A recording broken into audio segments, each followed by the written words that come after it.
if you have ADHD and you struggle to create healthy boundaries for yourself and also people-pleasing tendencies, then this video is absolutely for you. In this video, I am going to talk about, from my perspective, why so many of us ADHDers fall into people-pleasing behaviors and struggle to create healthy boundaries for ourselves.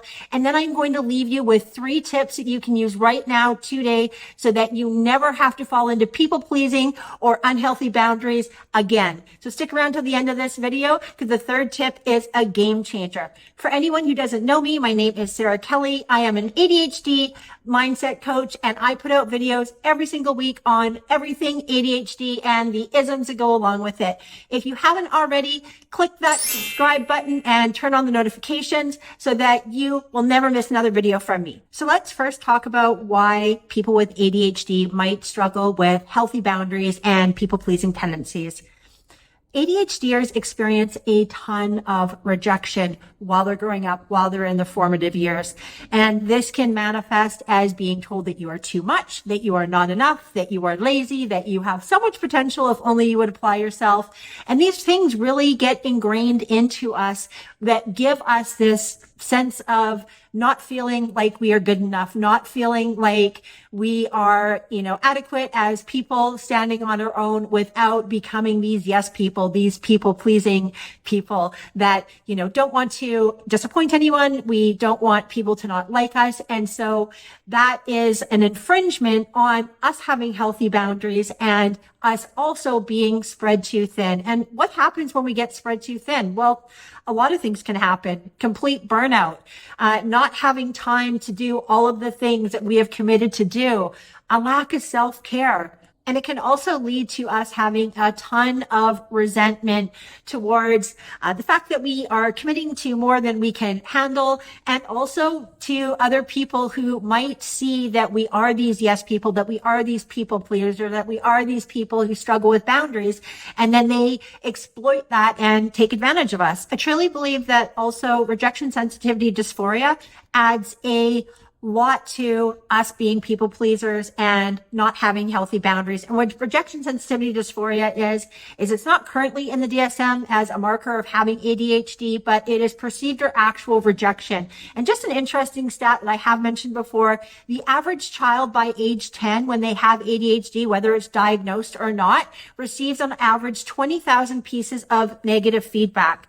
When you are constantly being told no, or you're not enough, or you're too much, or you're lazy, or you have so much potential if only you would apply yourself more, that is going to mess with our psyche. That is going to make us, by default want to be these people pleasers and not having healthy boundaries for ourselves for fear of further rejection. Now, if any of this is resonating with you, if you have fallen into not having healthy boundaries or people-pleasing tendencies, please comment on this video and let me know what that looked like for you, because I know for myself, I have definitely really had to work hard on creating healthy boundaries for myself and not having these people-pleasing tendencies, because at the end of the day, being stretched too thin and not being able to say no without the tremendous amount of guilt attached to it has been really, really hard for me. So if that resonates with you, please share your story. I think also not having healthy boundaries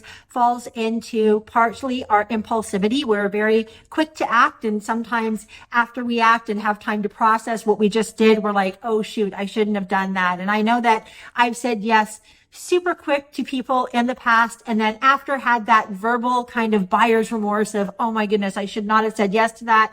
I am stretched way too thin. And then finally, ADHDers, a lot of us struggle with time blindness. We think we have all this time to do all the things, and we don't always calculate how much time we actually have and how much time a task will take to complete. So I think between all of those things, that is where we struggle with people pleasing and healthy boundaries. The aftermath of not practicing healthy boundaries and people pleasing tendencies can lead to burnout, depression, anxiety, regret, not having enough time to do all the things that we really need to do, double booking ourselves. That's something that has really, kind of snuck up on me and, made me feel like, oh geez, now I have these two things on my calendar at the same time. Which one do I pick? Who am I going to disappoint? And that can lead to massive overwhelm. There are a lot of benefits to having healthy boundaries. And the first one is reducing that feeling of guilt when you do say no to someone, when you do say you need to think about something. It'll also allow you to free yourself from unhealthy relationships. Your healthy relationships will improve. Boundaries build bridges. It does not destroy them. So the first tip that I want to share here is exploring your motive for saying yes and not putting a boundary up. Asking yourself what your motivation is for saying yes can be really helpful. Are you saying yes because you want to be liked for fear of keeping the relationship intact if you say no? Are you perhaps catastrophizing what might happen if you say no? Or are you falling into people-pleasing behavior? Or do you have the time and are you happy to help without fear of any kind of repercussions that might occur? Getting curious about these things can really help you decipher whether or not you are not respecting the boundaries that you should have for yourself or falling into people-pleasing behavior. The second tip that I have for you is the power of the pause. When someone asks you to do something, you can say, I need time to think about this. I need to check my schedule. I will get back to you, and that way you have that time to sit with that request and see how it makes you feel. Get curious, am I doing this for the right reason? What is my motivation? Do I have the time to do this? Is there something else on my schedule? Is this going to put me out or spread me too thin in another area? ADHDers struggle with impulsivity. It is part of our executive dysfunction. And so interrupting that impulsivity by being able to step back and take some time to reflect on how this boundary or this request is going to really sit with you long term can stop us from saying yes too quickly to the things that we don't want to do that make us feel like we are falling into people-pleasing behavior or just spreading ourselves entirely too thin. During the power of the pause, you can really start evaluating exactly who this person is, what they are bringing to the table for you as far as reciprocating when it comes to asking for favors to be done. Is this person someone who you have a back and forth relationship where you're truly there for each other? Or are they a taker? Are they someone who is taking advantage of the fact that they can see that you don't have healthy boundaries and that you fall into people-pleasing tendencies? You can also take some time to consider if this request is something that you would feel comfortable asking another person to do. If you would not feel comfortable asking someone to do the thing that is asked of you, then that's probably a red flag. Considering whether or not to do something for somebody or not, you want to consider also your finances. Are they asking you to take off work? Are they asking you for money? Again, this comes back to, would you ask someone else to do what you are being requested to do yourself? Really being mindful of that. And finally, does this person receive you saying no, you putting up a boundary with understanding, or are they someone who is slightly manipulative, someone who will guilt trip you when you say no? And this really falls back to our people-pleasing tendencies when we have faced so much rejection in our lives as ADHDers, or at least I'm speaking from my own personal experience. Then if somebody does try making me feel guilty, I'm all of a sudden very, aware or afraid that they might reject me if I don't say yes. So really getting down to motivation, your motivation, and the other person's, character and motivation can really help you decipher where a boundary needs to be put in place. From my own personal experience, I have struggled a ton with oversharing and over-explaining as a way to assert myself. You're allowed to say no to a request without having to over-explain. And some kind ways that you can say no are, although I care about you, I cannot help you with your issue. I cannot help you with money, but I can absolutely support you in other ways. Thank you for your request. I'm sorry I'm unavailable. I know that you care about me right now, though. I am looking for a listening ear and not advice. I'm sorry, I do not feel equipped to help you with your problem. Some red flags that you should watch out for when you are trying to put up healthy boundaries with people are things like manipulation, guilt trips, gaslighting, stonewalling.